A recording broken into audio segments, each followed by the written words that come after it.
சீமான killing silence பண்ணாம சீமான் இந்திய அளவில் ஒரு பெரிய சாதனை பண்ணிட்டாருங்க நான் ஓபன் பண்றேன். அவர் இன்னைக்கு எடுத்த 8.22% வாக்கு இந்தியாவிலே மிகப்பெரிய சாதனை. இந்த சூழ்நிலையில எந்த கட்சியும் செய்யாத பெரிய சாதனை. ஹெட்ஸ் ஆஃப் யூ மிஸ்டர் சீமான். சீமான் வந்து திமுக வாக்க பலகீனப்படுத்தி இருக்கிறார். 2026 இது என்னவா சார் கன்வெர்ட் ஆகும்? இப்போ வந்து இன்னுமே தனி பெரும்பான்மையாக பாஜகவால் ஆட்சி அமைக்க முடியாத சூழல் இருக்கு. நிதிஷ் சந்திரபாபு நாயுடுவுடன் பேச்சுவார்த்தைகள். மோடி வர்சஸ் தலையில்லாத முண்டம்னு இருக்கு. மோடி விசஸ் தலையில்லாத முண்டம்னு இருக்கா, மோடி விசஸ் இந்தியான்னு இருக்கா சார்? இந்தியா நீங்க உங்களுக்கு அது புரியல தம்பி. நான் கொஞ்சம் எனக்கு புரியுது சார். மக்கள் கோலிஷன் கவர்மெண்ட் எப்படி நடத்தணுமோ அப்படிதான் மோடி நடத்துவாரு. ஜாதிவாரி கணக்கெடுப்பை நிதிஷ்குமார் கேட்பாரு. ஆனா பாஜக வந்து சாதிவாரி கணக்கெடுப்புக்கு எதிராக தானே சார் இருக்கு. இப்போ கொலிஷன் வந்தாச்சுல தம்பி. Come to the point. நவுக்கு வாங்க. இப்போ அந்த உறுதியை இந்தியா கூட்டணி கொடுக்கலாம்ல நிதிஷ்குமாருக்கு. இப்போ சந்திரபாபு நாயுடுக்கு யார் கொடுப்பா? நீங்களா பிரைம் மினிஸ்டர் இந்தியா கூட்டணியில உறுதி கொடுக்கறதுக்கு? நீ மீட்டிங் போறாங்க சார். மீட்டிங் பேசி அவங்க பொண்ணு எடுக்கக்குள்ள 10 பேர் பிரிஞ்சு போயிருவாங்க. நெல்லிக்காய் மூட்டை மாதிரி 10 பேர் செதறி போயிருவாங்க. மெஜாரிட்டி இல்லாதவங்க மீட்டிங் போட்டு என்னத்துக்கு தம்பி? இதே தானே சார் நம்ம எலெக்ஷனுக்கு முன்னாடியே பேசியிருந்தோம். எலெக்ஷன் இந்தியா கூட்டணி வந்து சிதறி ஓடும், இதே நெல்லிக்காய் மூட்டையாக வந்து சிதறி ஓடும்னு பேசியிருந்தோம். எலெக்ஷனே அந்த பாயிண்ட் அப்படித்தானப்பா இருக்கு. நீ இவர் பிரைம் மினிஸ்டர் ஒருத்தர் சொல்லியிருந்தா சதுரி ஓடி இருக்கும்பா. மோடி பிரதமரா இருக்கிறத தாங்க முடியல. நீங்க தாங்குறீங்களா? தாங்கலையா? தாங்க. மோடி பிரதமர் ஆவலையா சார்? அதுதானே சார் ஆவாருங்கிறேன் நான். அறம் நாடு பார்வையாளர்களுக்கு வணக்கம். இன்று நம்மோடு இணைந்திருக்கும் சிறப்பு விருந்தினர் அரசியல் விமர்சகர் ரவீந்திரன் துரைசாமி அவர்கள். வணக்கம் சார். வணக்கம் சார். எலெக்ஷன் டேட் வந்ததுலேருந்து பல நேர்காணல்கள் நம்ம பேசியிருக்கோம். தமிழ்நாட்டை பொறுத்த வரைக்கும் 40க்கு 40 திமுக ஜெயிக்குன்றத உறுதியாக நீங்கள் சொல்லிட்டீங்க முன்னாடியே. அது வெற்றி பெற்ற கூட்டணி வெற்றியோடவே தொடரும் அப்படின்றதையும் நம்ம பேசியிருந்தோம். ஆனால் சீமான் வந்து இந்த தேர்தலில் மிகப்பெரிய வெற்றி அடைஞ்சிருக்காருன்னு தான் பார்க்க வேண்டியதாக இருக்குது. கிட்டத்தட்ட பல இடங்களில் 1 லட்சத்திற்கும் மேலான வாக்குகளை வாங்கியிருக்காங்க. 4வது இடத்துல இருக்கிறாங்க.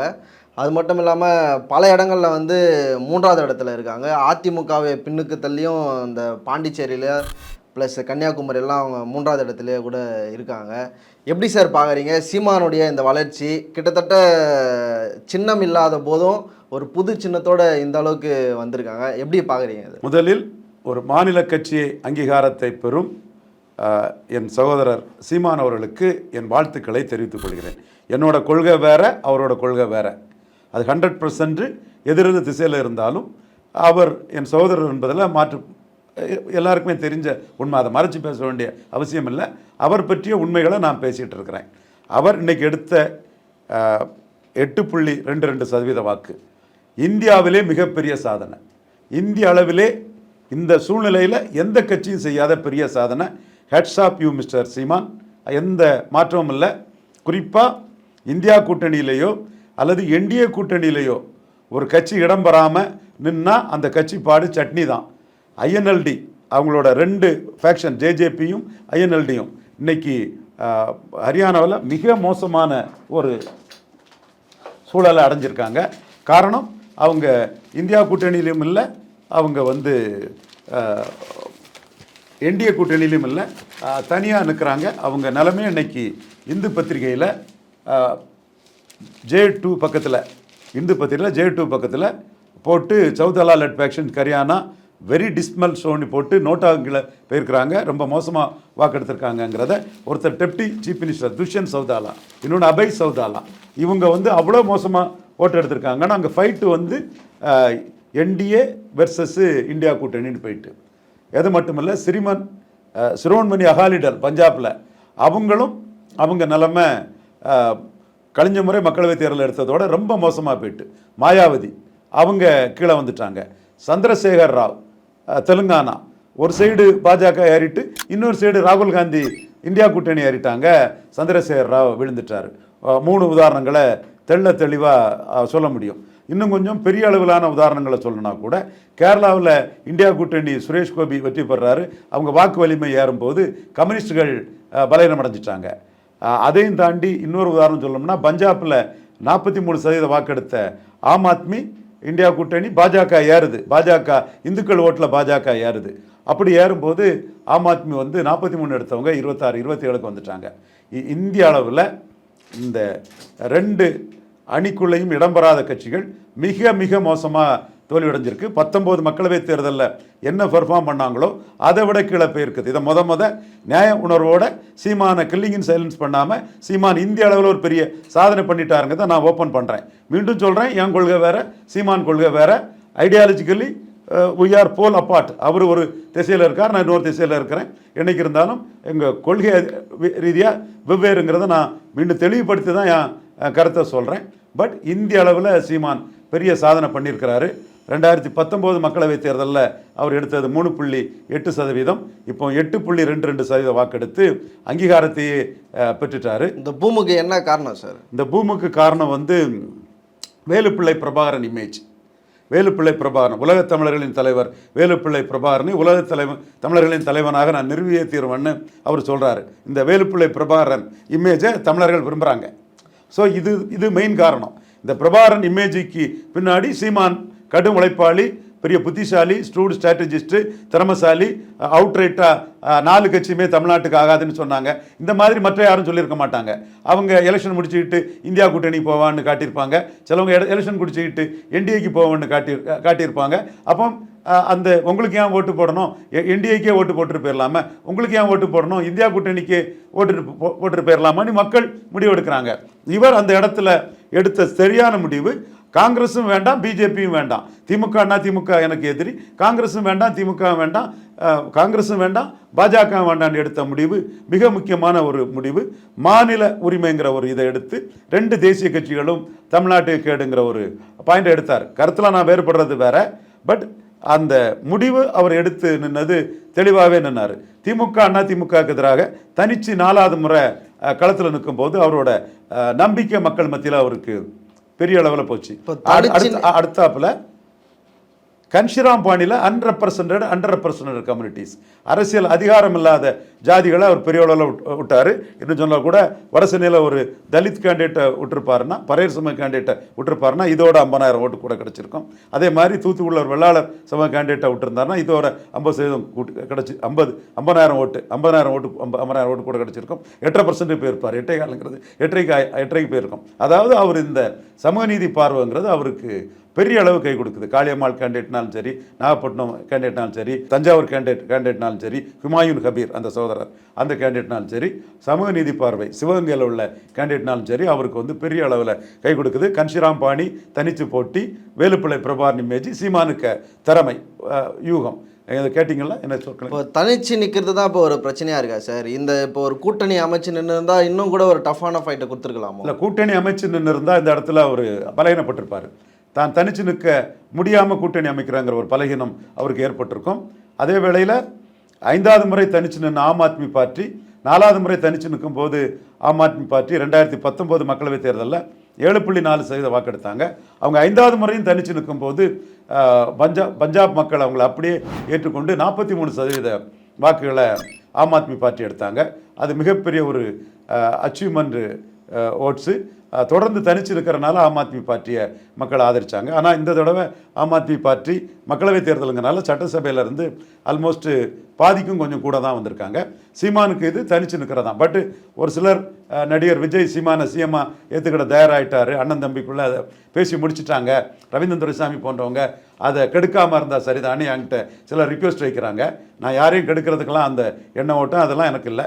நம்ம அரசியல் என்ன இது எப்படிங்கிறத அதை சொல்கிறோம். தனிச்சு போட்டிங்கிறது சீமானுக்கு ஒரு பெரிய பூஸ்டர் கொடுக்குது.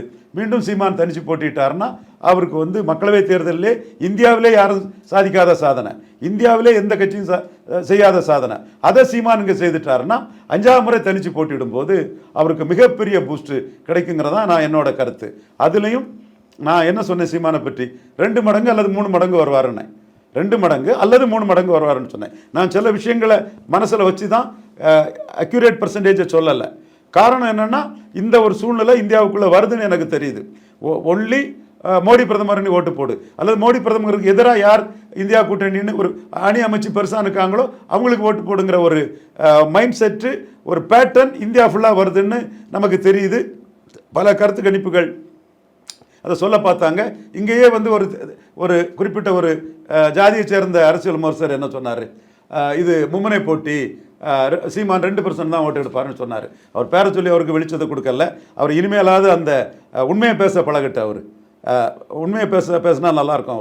அவர் பேர் தெரியும், இடையில குறுக்க அவர் வரலாம், நான் பேசும்போது பேசாதீங்கய்யா, நீங்கள் பேசும்போது நாங்கள் பேசலாம், சும்மா இருங்கன்னு அடித்து அவரை இருத்தினேன். அந்த சன் தொலைக்காட்சியில் பார்த்துருப்பீங்க, உங்களுக்கு புரியும் யாருன்னு. அவர் குறுக்க வந்தவர், அவர் எல்லா இடமும் அதை பேசிட்டு இருந்தார். அப்போது 2% தான் அவர் கணிச்சாங்க. மும்முனை போட்டி அவர் சொன்னதுலேயும் ஒரு விதத்தில் நேரம் இருக்குது. மும்முனை போட்டிங்கிறது ரொம்ப ஹெவியாக இருந்த இடங்கள், கோயம்புத்தூர் போன்ற இடங்கள்ல அண்ணாமலை எமர்ஜி ஆகி 2ஆம் இடத்துக்கு வரக்கூடிய இடத்துலலாம் நாம் தமிழர் வந்து அங்கே இடத்துல அவங்க எடுத்த ஆவரேஜ் 8.2ன்னா அதுக்கு குறைவான ஓட்டு தான் அங்கே எடுக்க முடிஞ்சிருக்குது. இவங்க ஒரு ஸ்டார் கேண்டிடேட் நின்று அந்த மும்முனை போட்டியில் இவங்க கேண்டிடேட் தான் மேலே காட்டுற கார்த்திகா, காளியம்மாள், தென் ஹுமாயூன் கபீர், இவங்க வந்து ஏறி ஓட்டு எடுத்திருக்கிறாங்க. ஸோ அந்த அவர் சீமான் மேலே எதிரான இதில் சொன்னாலும் கூட அவரோட கருத்தில் ஒரு நியாயம் இருக்கத்தான் செய்யுது. அப்போ அதையும் மீறி சீமான் எடுத்திருக்கிறாருன்னா தமிழ் தேசிய கருத்தியல், அவங்க கருத்தியலுக்கு அவர் வேலுப்பிள்ளை பிரபாகரனை மையமாக கொண்டு போகிறதுக்கு ஒரு ஆழமான ஒரு ஆதரவு இருக்குது. அண்ணாமலை இதை வந்து தனித்து போட்டியிடனால தான் அந்த ஆதரவு கிடைக்குதுன்னு அண்ணாமலை பதிவு பண்ணுறாரு. இப்போ நாம் தமிழர் கட்சியினுடைய இமேஜ் வந்து மாறி இருக்கா சார்? இப்போ இந்த 8.22% ஓட்டு வாங்கினதை இங்கே இருக்கிற தமிழ்நாடு அரசியல் கட்சிகள் எப்படி அவர் அணுகணும், எப்படி அதை புரிஞ்சுக்கணும்? இவங்க 8.2 இன்னுமே சீமான் வந்து வளரலை, சீமான் வந்து உதிரி தான் அப்படின்னு இவங்க நினச்சிட்டாங்கன்னா அதில் என்ன ஆபத்து இருக்குது? அரசியல் கட்சிகள் வந்து திமுக அச்சத்தோடு பார்க்க ஆரம்பிச்சிருப்பாங்க. ஏன்னா திமுக ரொம்ப க்ளோஸாக வாட்ச் பண்ணாங்க. முதல்ல எனக்கு சீமான் 8.22% வாக்கு கிடைச்சதுங்கிறது முதல்வர் ஸ்டாலினுக்கு நெருக்கமான ஒரு அரசியலையும் ஆர்வமுள்ள ஒரு ஐஏஎஸ் அதிகாரி தரப்புல இருந்து கசிஞ்ச தகவல் தான். எனக்கு அந்த 8.22 அவ்வளோ தொகுதிகளையும் போட்டு அந்த இது கிடச்சிதுன்னா அவங்க எவ்வளவு க்ளோஸாக சீமானை வாட்ச் பண்ணுறாங்கன்னு தெரியும். இன்னும் பார்த்தோம்னா மொத சீமான் வந்து திமுக வாக்கை பலகீனப்படுத்தியிருக்கிறார். முதல் திமுக அணி வாக்கை சீமான் பலகீனப்படுத்தியிருக்கிறார். 3.7% வாக்கில் இருந்த 3.8% வாக்கில் 19 இருந்த சீமான் 8.22க்கு போகிறாருன்னா ஒரு 4.5% வாக்குகள் வந்து திமுக அணியிலிருந்து மொத சீமானு கிடச்சிருக்குது. ஏன் அது அதிமுகவினுடைய ஓட்டுக்களாக இருக்கு? நீங்கள் பாராளுமன்ற தேர்தல்னு பார்த்தா 2019 பாராளுமன்ற தேர்தலில் எடுத்த வாக்குகளை அதிமுக எடுத்துட்டு அதில் சில சேஞ்சஸ் இருக்குது. சில இடங்களில் வெள்ளாளக்கவுண்டர் ஏரியாவிலையும் வன்னியர் ஏரியாவிலையும் ஸ்ட்ராங்காக எடுத்திருக்காங்க. வெள்ளாளக்கவுண்டர் கட்சி வன்னியர் கட்சிங்கிறத உண்மணி ப்ரூவ் பண்ணக்கூடிய அளவுக்கு ஓட்டிங் பேட்டர்னை நான் நிரூபிக்க தயாராக இருக்கிறேன். அது சமநீதி சீராடக்கூடிய வெள்ளாளக்கவுண்டர் கட்சி வன்னியர் கட்சி தாங்கிறத ஓட்டிங் பேட்டர்னில் நான் ப்ரூவ் பண்ணதுக்கு தயாராக இருக்கேன். யார் வேணாலும் உட்காரலாம். நியூஸ் டே தொலைக்காட்சியில் கூட மதிப்புக்குரிய சகோதரர்கள் யார்கிட்டையும் கண்ணியமான நியாயமான விவாதத்தை தரவுகளோடு வைக்கலாம். நான் தயாராக தான் இருக்கிறேன். ஸோ என்றாலும் அவங்க வந்து 19 எடுத்து அதே ஓட்டை மெயின்டைன் பண்ணிட்டாங்க.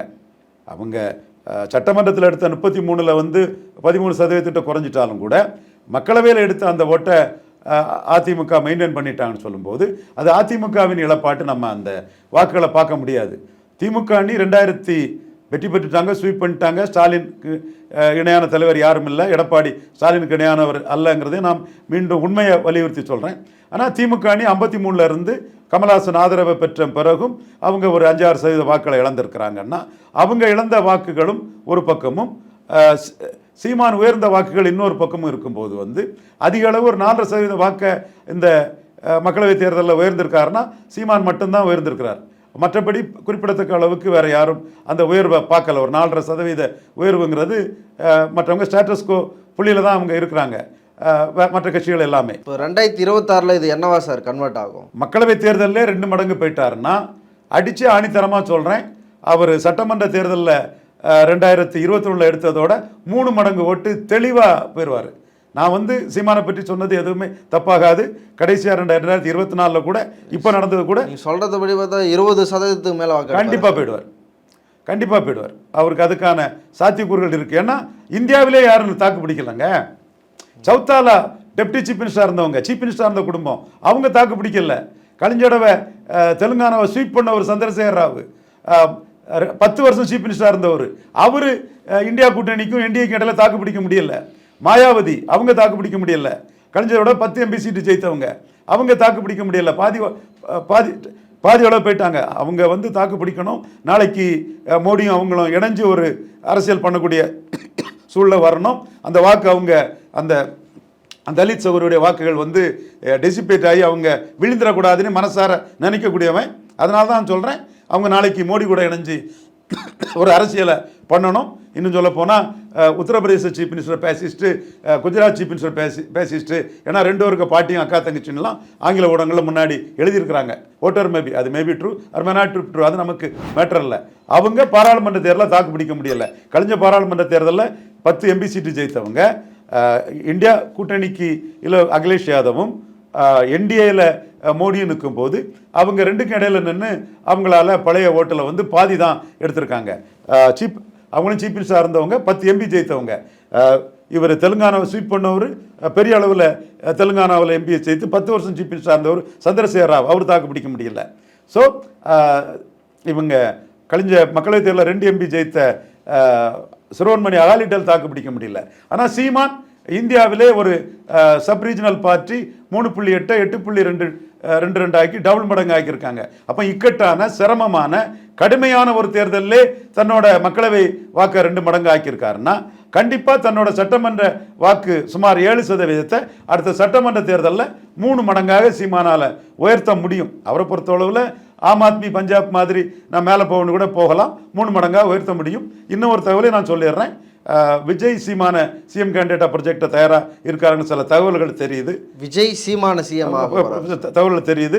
அவங்களுக்குள்ள ஒரு நட்புறவு அது இருந்து தெரியுது. பட் என்னோட பார்வை சீமான் தனிச்சு நிற்கிறது அவருக்கு பெரிய பலங்கிறது என்னோட பார்வை. இப்போ விஜய் வந்து அதை ஏற்றுப்பாரா சார்? அது அவங்க முடிவு. அது நான் சீமானோட பேச்சுவார்த்தை போயிட்டு இருக்கு, அதே தெரியுது. உங்களுக்கு நம்ம அறம் நாடுக்கு நான் ஒரு தகவலை நான் அதை முன்வைக்கிறேன். அது போயிட்டு இருக்குது. விஜய் வந்து சீமானோட இணைஞ்சு பயணிக்க தயாருங்கிறத போயிட்டு இருக்கு. அதனால தான் அந்த மைக் சின்னத்தை போட்டு ஒரு விளம்பரம் கொடுத்தாரு. இன்னும் சொல்ல போனால் தேர்தலுக்கு முன்னையும் சொல்கிறேன், இப்பவும் சொல்கிறேன், விஜய் அந்த கோட் படத்துக்கு மைக் படத்தை போட்டு விளம்பரம் கொடுத்தது சீமானுக்கு வந்து 8% தாண்டறதுக்கு கண்டிப்பாக உதவி செய்திருக்குது. ஏன்னா அதனால வருட உழைப்பு இருக்கு, அந்த ஒரு பாடலில் வந்து அது மாற வாய்ப்பு இருக்காது. உதவி செய்திருக்குங்கிறத நான் முன்னாடின்னு சொன்னேன், இப்போவும் சொன்னால் விஜயோட சில விஷயங்களை டேட்டாவோட விமர்சனம் பண்ணக்கூடியவனும் கூட. நடிகர் விஜய் அவர்களும் புரிஞ்சுக்கிடணும். ஒரு சிலர் அவரை சுற்றி இருக்கவங்க என்னை பற்றி அவர்கிட்ட தவறாக சொல்கிறாங்கன்னு சில கேள்விகள் பட்டேன். அதனால தான் சொல்கிறேன், நான் விஜயை ஓப்பனாக டேட்டாவோட தான் எதுவும் சொல்கிறேன். இந்த நீங்கள் உங்கள் கேள்வியை நான் உள்வாங்கிக்கிட்டேன். ஒரு அணில் மாதிரி கூட எடுத்துக்கிடுங்க. அவர் வந்து அன்னைக்கு அந்த விளம்பரம் போட்டது அவருக்கு விவசாய சின்னம் இல்லாத சூழ்நிலையில் மைக் சின்னத்தை போட்டு ஒரு பாப்புலர் ஹீரோ போட்டது அது ஒரு ப்ளஸ்ஸுங்கிறத நானே சொல்லியிருக்கிறேன். ராதாபுரத்தில் சில இளைஞர்கள் வந்து நீங்கள் ராஜீவுக்கு போடாண்டாம், ராகுல் காந்திக்கு போடாண்டாம், சீமானுக்கு போடுங்க, இங்கே வந்து எப்படியும் காங்கிரஸ் ஜெயித்துரும், நீங்கள் மைக்குக்கு போடுங்கலாம் கேன்வாஸ் பண்ணதை நான் சொல்லியிருக்கிறேன். அந்த வகையில் அது ஒரு விளம்பரமாட்டும் ஒரு பூஸ்டாட்டும் ஒரு பிரச்சாரமாட்டும் இருந்துங்கிறத நான் பதிவு பண்ணுறேன். இப்போ இன்னும் விவசாய சின்னம் கையில் இருந்திருந்தால் இன்னும் அதிகமான ஓட்டுகள் வாங்கியிருப்பாங்களா சார்? அது எப்படி பார்க்குறீங்க? அது இன்னும் நான் அதுக்கு ஒன்று முடிவுக்கு வரல. ஒரு நாள் தான் ஆகுது. நான் இந்த விவசாய சின்னத்தில் போட்டிக்கிட்டவங்களுக்கு என்ன ஓட்டு கிடச்சிருக்குங்கிறத சீமானை சப்டைட் பண்ணதுக்கு விவசாய சின்னத்தை போட்டிருந்தாங்க. அது என்ன ஓட்டு கிடச்சிருக்குங்கிறத எங்களோட டேட்டா அனலிஸ்ட் தம்பி ஜெயந்தன், பிரசாந்த், ரிஷி 3 ஒருத்தையும் எடுங்கன்னு சொல்லியிருக்கிறேன். அது இப்போ நான் மற்ற ஆல் இண்டியா இதுக்கெல்லாம் கவனம் செலுத்தினா அது உள்ளே போய் இவ்வளோ டீப்பாக போகலை.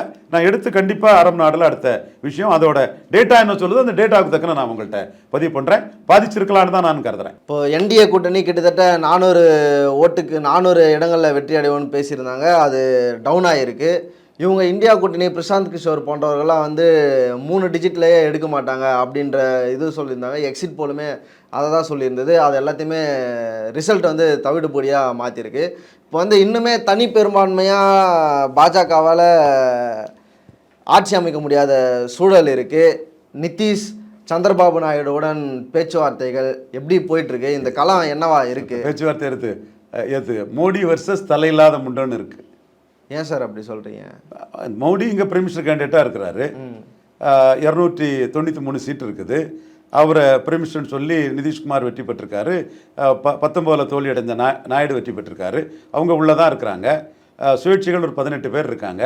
ஆட்சிக்கோவில் எந்த சுயேட்சையும் விரும்ப மாட்டாங்க, நாயுடுவுக்கு எதிரான ஜெகன் ரெட்டி உட்பட. ஸோ சிங்கிள் லார்ஜஸ்ட் பார்ட்டியாக பிஜேபி இருக்குது.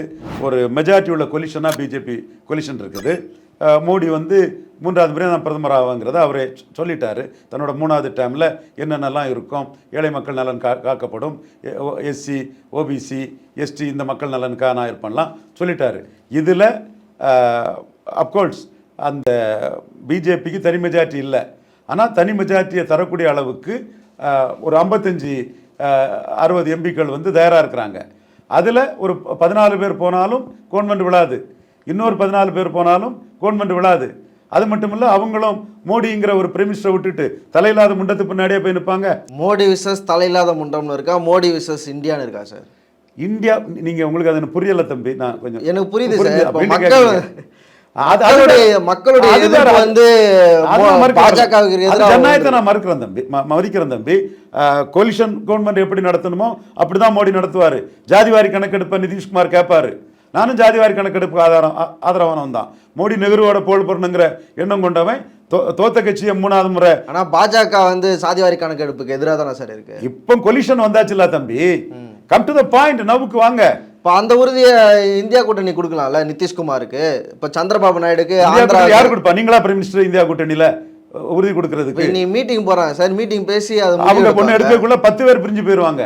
நெல்லிக்காய் முட்டை மாதிரி 10 பேர் செதறி போயிருவாங்க. மெஜாரிட்டி இல்லாதவங்க மீட்டிங் போட்டு என்னதுக்கு தம்பி? இதே தானே சார் நம்ம எலெக்ஷனுக்கு முன்னாடியே பேசியிருந்தோம். இப்போ எலெக்ஷன் இந்தியா கூட்டணி வந்து சிதறி ஓடும், இதே நெல்லிக்காய் மூட்டையாக வந்து சிதறி ஓடும்னு பேசியிருந்தோம். எலெக்ஷனே அந்த பாயிண்ட் அப்படித்தானப்பா இருக்கு. நீ இவர் பிரைம் மினிஸ்டர் ஒருத்தர் சொல்லியிருந்தா சிதறி ஓடி இருக்கும்பா. பிரைம் மினிஸ்டர் ஒருத்தர் சொல்ல முடியாத கூட்டணி தானப்பா அது. ராகுல் காந்தியை ஏற்றுக்கிட்டு அகிலேஷ் யாதவும் தேஜஸ்வி யாதவங்களை முஸ்லீம் ஓட்டை இழந்துக்கிட்டு சட்டி எடுத்துகிட்டு போகிறதுக்கு அரசியல் பண்ணுவாங்க. மம்தா பானர்ஜியோட முஸ்லீம் ஓட்டை ராகுல் காந்தி இறந்துட்டு போகிறதுக்கு அரசியல் பண்ணுவாங்க. மோடி வெறுப்புல விஷயத்தை பார்க்கறது வேற, யார் யாருக்கு என்ன லாபங்கிற விஷயத்தை பார்க்கறது வேற. அக்குமுலேட்டிங் பவர், அமாசிங் வெல்த் தான் அரசியல். சந்திரபாபு நாயுடுங்க வெளியே வந்தாலும் மோடி பழச்சிக்கிட்டாருன்னா ஜெகன் ரெட்டி ஆந்திராவில் இருந்து மினிஸ்டர் வாங்கிட்டு போயிட்டு இருப்பாரு. எப்படி நாயுடு வெளியே வருவார்? ஜேடியு வெளியே வந்ததுன்னா தேஜஸ்வி சப்போர்ட் பண்ணிட்டாருன்னா எத்தனையோ இருக்குது இல்லை. இப்போ மோடி என்டிஏல மோடி பிரதமர்னு சொல்லி 293 பேர் ஜெயித்திருக்காங்க. ரிசல்ட்டை ஒத்துக்கிடுங்க. அவர் உட்கார போறாரு, அவருக்கு அணி ஜெயித்திருக்குது. ஏன் பொறாமையிலையும் வைத்திருச்சலையும் தலையில்லாத முண்டங்களை வச்சுக்கிட்டு அதான் கேட்டேன் கிண்டலா. சன் தொலைக்காட்சியிலே கேட்டேன், யாருப்பா உங்க பிரைம் மினிஸ்டர்? அசாவுதீன் ஓவாசியானி கேட்டேன். அப்புறம் ஆர்கே வந்தாரு. அங்கே ஆர்கேட்ட தான் தலையில்லா முண்டங்கிற வார்த்தையை ஒரு அரசியல் இதுக்கு சொல்லக்கூடாது. அது பெருஞ்சர் அண்ணா பெருந்தகை சொன்னது தான். நான் அன்னைக்கு மாற்று சக்தியா சொல்லும்போது 15 பேருக்கும் நான் மாற்று ராஜாஜி ஆதரவாளர். ராஜாஜி களத்தில் இல்லை. இப்போ தேவருக்கு 3 எம்எல்ஏ இருந்தாங்க. மற்றபடி இண்டிவிஜுவலாக ஒரு 20 எம்எல்ஏ, 20 பேருமே பெரிய லீடர்ஸு. அப்போ ஒருத்தரை ஏற்றுக்க மாட்டாங்க. தேவருக்கு மட்டும் 3 பேர் அதிகமாக இருந்தாங்க. அப்போ அண்ணா இந்த வார்த்தையை சொல்லி நான் சிங்கிள் லீடராக இருக்கிறேன் எதிர்கட்சிக்கு, அவங்க தலையில்லாத முண்டன்னு சொன்னாப்புல. அண்ணா பெருந்தைக்கு இதுதான் சொல்கிறேன். மோடி சிங்கிள் லீடராக மெஜாரிட்டியோட இருக்கிறாரு, 293 இருக்கிறாரு. மற்றவங்க தலையில்லாத முண்டம். இப்போ சந்திரபாபு நாயுடு பிரைம் மினிஸ்டர் போஸ்ட்டுக்காக வெளியேறுவார். அப்போ பிரைம் மினிஸ்டர் போஸ்ட் கிடைக்காம நிதிஷ்குமார் எப்படி உள்ள கூட போவார்? சந்திரபாபு நாயுடு மட்டும் போனால் மோடிக்கு மெஜாரிட்டி இங்கே குறையும். 2 பேரும் சேர்ந்து போனால் 2 பிரைம் மினிஸ்டராக வைப்பீங்க. அன்றைக்கி 2 பேரும் சேர்ந்து போனால் மம்தா பானர்ஜி பிரைம் மினிஸ்டர் போஸ்ட்டுக்கு ஆசைப்பட மாட்டாங்களா சார்? இதெல்லாம் தமிழ்நாட்டுக்குள்ள மோடிக்கு எதிராக பேசுனா விற்குங்கிறதுக்காக பேசுறீங்க. நான் ஒத்துக்கிறேன், கொலிஷன் தான். கொலிஷன் தர்மாவை அடாப்ட் பண்ணி அதுக்கு வந்து ஒரு அடாப்டபிலிட்டியோட தான் மோடி பொய்யாகணும். மோடி அதை செய்ய தெரிஞ்சவர் தான். மோடிக்கு அது புரியும். அந்த சிங்கிள் மெஜாரிட்டிங்கிறது போயிடுச்சு. அத்வானி 118 சீட்டில் 18% ஓட்டில் கொண்ட கட்சியை இன்னைக்கு அதோட டவுல் மடங்கு சீட்லையும் டவுல் மடங்கு ஓட்டிலையும் கொண்டு வச்ச மிகப்பெரிய சாதனையாளர் தாமோதராஸ் நரேந்திர மோடி. இப்போ இந்த 4 பேர் ஜாதி வன்மத்திலையும் 4 பேர் மத இதுலையும் ஜாதிய உணர்வுல பேசுறவனும் மத உணர்வுல பேசுறவனும் கூடி கும்மாளம் அடிச்சு நீங்க பொய் சொல்லிட்டீங்கன்னா டேட்டா இல்லாம போயிருமா? இப்போ இந்த ரிசல்ட் எப்படி சார் பாக்குறீங்க? ரிசல்ட் வந்து மோடி உட்கார்ந்துட்டார். அவர் தான் மோடி உட்கார்ந்துட்டாரு, அதை விட்டுருவோம் சார். இப்போ தனி பெரும்பான்மையில கூட்டணி கட்சிகளை வந்து நம்பி இருக்கிறாங்க. உத்தரப்பிரதேசல பலமான சொல்லிட்டானே தம்பி, கொலிஷன் இதை அடாப்ட் பண்ணி போய் தான் ஆகணும்னு தான் நான் சொல்றேன் உங்கள்கிட்ட. இல்ல எந்த இடத்துல தவறிட்டாங்கன்னு கேட்கிறேன் நான். அரசியல்ல வந்து நம்பிக்கை வந்து இவங்க ஒரு நம்பிக்கை வச்சிருந்தாலும் அந்த நம்பிக்கை வந்து எங்க வீணா போச்சுன்னு கேட்குறேன் சார். அரசியலுங்கிறது வந்து இந்திய அரசியலுங்கிறது ஒவ்வொரு மாநிலமும் ஒவ்வொரு விதமாக தன்னோட தீர்ப்புகளை சொல்கிறோம். உத்தரப்பிரதேசத்தின் தீர்ப்பு வந்து மோடிக்கு ஒரு பெரிய பின்னடைவை கொடுத்துட்டு என்ன பிரச்சனைன்னு கேட்குறேன் சார். ராமர் கோயில் திறந்துருக்கிறாங்க, ராமர் கோயில் இருக்கிற தொகுதியிலே தோத்துருக்காங்க சார். ஜாதிவாரி கணக்கெடுப்பு. இப்போ இந்துத்துவ கொள்கை வந்து மோடிக்கு கை கொடுக்கலன்னு எடுத்துக்கலாமா? உத்தரகண்ட்ல ஸ்வீப் பண்ணியிருக்காரு, விமாச்சலில் ஸ்வீப் பண்ணியிருக்காரு. உத்தரப்பிரதேசம் தான் அவன் ஸ்ட்ராங் ஹோல்டு சார். அது இது மத்திய பிரதேசில் ஸ்வீப் பண்ணியிருக்கிறாரு. ஆந்திராவில் ஸ்வீப் பண்ணியிருக்காங்க என்டிஏ, ஒரிசாவில் பெரிய வெற்றியை பெற்றிருக்காங்க, கேரளாவில் அக்கௌண்ட் ஓப்பன் அதான் பண்ணாங்க. கேட்குறேன், சும்மா கவனிக்கப்படாத இடங்கள் எல்லாமே மோடிக்கு கை கொடுத்துருக்கு. ரொம்ப யோகி ஆதித்யநாத் இருக்காரு, ராமர் கோயில் இருக்கு, இங்கெல்லாம் இங்கே ஏன் விழுந்தாங்கன்னு கேட்குறேன் சார். அகிலேஷ் யாதவ் நான் சொன்னேன்னே, முலாயம் சிங் யாதவோட அகிலேஷ் யாதவுக்கு பிற ஜாதிகள் அக்செப்டன்ஸ் ஜாஸ்தி ஆயிட்டுங்கிறத நான் தெளிவாக சொல்லியிருக்கேனே. தலித் மக்களை பொறுத்தளவில் எஸ்டி கான்ஸ்டியூஷன் அமெண்ட்மெண்ட் வந்து 19க்கு முன்னாடி பண்ணி கொடுத்தாங்க. அம்பேத்கரை இந்த அளவுக்கு குளோரிஃபை பண்ண ஒரு பிரைம் மினிஸ்டர் யாரும் கிடையாது. பட் 19 to 24 வரை ப்ரோ ஷெட்யூல் காஸ்ட் ஆக்டிவிட்டீஸ் வந்து கம்மி, ப்ரோ ட்ரைபல் கூட அதிக அளவு இருந்த அளவுக்கு ஷெட்யூல் காஸ்ட் ஆக்டிவிட்டி கம்மி. அந்த இடத்துக்குள்ள எந்த பிரதமரோட அம்பேத்கரை குளோரிஃபை பண்ணுறதும் முக்கியத்துவம் கொடுத்ததும் மோடி தான். அந்த இடத்துக்குள்ள அகிலேஷ் யாதவ் வந்து பொது தொகுதியில் தலித்தை நிறுத்துறாப்புல, இவர் கூட ஒரு நட்பை சந்திரசேகர் ஆசாத் ராவன் அவர் கூட ஒரு நட்பை இது பண்ணிக்காப்புல, மாயாவதிக்கு ஓட்டை தங்கள் பக்கம் கொண்டு வர்றாங்க. முஸ்லீம் யாதவ் தாண்டி ஷெட்யூல் காஸ்ட் ஓட்டும் அவங்களுக்கு அதிகம் கிடைக்கக்கூடிய அளவுக்கு ஒரு வியூகத்தை அமைச்சு ஒரு. ஆனால் டேட்டாவில் வந்து பல சதவீதம் வந்து கம்மியாயிருக்கு சார். தலித்துகள் ஓட்டு இந்தியா கூட்டணி தான் போயிருக்கு. அதைத்தானப்பா நானும் சொல்கிறேன். இப்போ நேற்றைய தினத்தில் காங்கிரஸ் கட்சியினுடைய ப்ரெஸ் மீட்டில் வந்து ராகுல் காந்தி கிட்ட ஒரு கேள்வி கேட்குறாங்க. இது மாதிரி கூட்டணிக்காக சந்திரபாபு நாயுடு நிதிஷுடன் பேச்சுவார்த்தை நடத்தப்படுமா அப்படின்னு கேட்குறாங்க. அது வந்து நாங்கள் நாளைக்கு வந்து அதான் நம்ம பேசிகிட்டு இருக்க இந்த நேரத்தில் மீட்டிங் நடக்கும், அந்த மீட்டிங்கில் நாங்கள் கலந்து பேசி நாங்கள் ஒரு முடிவு எடுப்போம், பேசலாமா அழைக்கலாமா வேணாமான்றத அப்படின்னு சொல்கிறாங்க. அவங்களுக்கு சாதகமான சூழ்நிலை இருந்தால் உடனே பதில் சொல்ல மாட்டார். சாதகமான சூழ்நிலை இருந்தால் உடனே பதில் சொல்ல மாட்டார். இல்லை, அவர் ஜனநாயகபூர்வமாக சொல்கிறாரா சார், இது வந்து இந்தியா கூட்டணி, அவங்க மெஜாரிட்டி இல்லை, மோடி பிரதமராக இருக்கிறத தாங்க முடியல. நீங்க தாங்குறீங்களா தாங்கலையா? மோடி பிரதமராக தாங்க மோடி பிரதமர் ஆகலையா சார்? அதுதானே சார் ஆவாருங்கிறேன் நான். ஆக மாட்டாருன்னு சொல்லக்கூடிய சொல்லுங்க. அவங்க வந்து மோடி வந்துட்டாருங்கிறத பொறுக்க முடியாம ஏதாவது சொல்லிட்டு இருக்கிறாங்க. என்ன லாபம் இருக்கு? என்ன லாபம் இருக்கு? உங்க பிரைம் மினிஸ்டர் கேண்டிடேட் யாரு? என்ன லாபம் இருக்கு? அதான் தலையில்லாத முண்டத்தை நம்பி போய் தெருவில் நிற்கிறதுக்கு யார் தயாரு? பட் இங்கேயும் ஆந்திராவுக்கு ஸ்பெஷல் ஸ்டேட் கேட்பாரு நாயுடு, ஜாதிவாரி கணக்கெடுப்பு வைக்கணும்னு கேட்பாரு நிதிஷ். தெளிவாக எல்லாரும் கேட்க தான் செய்வாங்க, நான் மறுக்க வரல. இவங்களை மீறியே மோடிக்கு மெஜாரிட்டி இருக்க. 18 சுயேட்சைகள் யாரு நாங்கள் இந்தியா கூட்டணி ஆதரிப்புன்னு எந்த சுயேட்சை சொல்லியிருக்காப்புல? 4-5 சுயேட்சைகள் இந்தியா என்டிஏ ஆதரிப்புன்னு அறிக்கை விட்டுருக்காங்களா இல்லையா? வெற்றி பெற்றவங்க 4 பேர் என்டிஏ ஆதரிப்புன்னு அறிக்கை விட்டுருக்காங்களா இல்லையா? இன்னைக்கு மெஜாரிட்டி கிடைக்கலனால ஒன்றும் இல்லை, 29 அவருக்கு தனி மெஜாரிட்டி வரக்கூடிய அளவுக்கு மீண்டும் எழும்பி வருவார். அதற்கு சந்திரசேகர் ராவோ மாயாவதியோ காங்கிரஸை ஏற்றுக்கொள்ளாத எந்த சக்தியினாலும் சூழ்நிலைக்கு ஏற்ப அந்த சக்தியை தூக்கி பிடிச்சி கூட மோடி வந்து 2029 தனி மெஜாரிட்டிக்கான முன்னெடுப்புகளை செய்வார். இன்னைக்கு கிடைக்கலைங்கிறது ஒரு எதிர்பார்த்த வெற்றி இல்லைங்கிறது உண்மை. ஆனால் மோடி தான் பிரைம் மினிஸ்டர், அதையும் தாங்க முடியாமல் இங்கே தமிழ்நாட்டில் இருக்கக்கூடியவங்களை நினச்சி தான் இதாக இருக்குது. அரங்கத்திற்கு வந்து பல்வேறு தலைப்பு ரொம்ப நன்றி சார். நன்றி.